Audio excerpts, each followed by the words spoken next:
আমরা প্রত্যেক অবস্থায় আল্লাহ পাকের শুকরিয়া আদায় করব। আল্লাহ পাকের শুকরিয়া আদায় করলে আল্লাহ পাকের নিয়ামত বাড়িয়ে দিবে। আল্লাহ পাক বলেন, লা ইন শাকারতুম লা আযীদান্নাকুম, যদি তোমরা আমার শুকরিয়া আদায় করো আমি তোমাদের নিয়ামতগুলিকে আরো বাড়িয়ে দেব। এই জন্য আমরা অধিক হারে আল্লাহ পাকের শুকরিয়া আদায় করব। অনেক কিছু শুকরিয়া আদায় করলেও একটা বিষয়ে শুকরিয়া আমরা খুব কম আদায় করি, সেটা হলো আমাদের ঈমানের নিয়ামত আল্লাহ পাক আমাদেরকে দান করেছেন।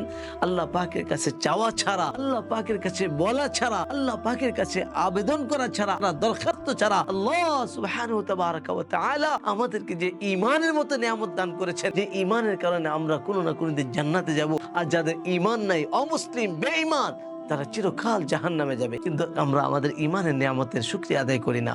আসুন আমরা এই আয়াতের শিক্ষাকে বাস্তবায়ন করতে গিয়ে আমরা আমাদের ঈমানের নিয়ামতেরও শুকরিয়া আদায় করি। আমরা বলি আলহামদুলিল্লাহ আলা নি'মাতিল ঈমান। এজন্য সর্বাবস্থা আল্লাহ যে হালাতে রাখে, যে অবস্থায় রাখে, আমরা সর্বাবস্থায় আল্লাহ পাকেরই শুধু শুকরিয়া আদায় করব। আলহামদুলিল্লাহ। আমরা সর্বাবস্থায় আমাদের নিচের অবস্থানকে দেখব আর আল্লাহ পাকে শুকরিয়া আদায় করব। আলহামদুলিল্লাহ।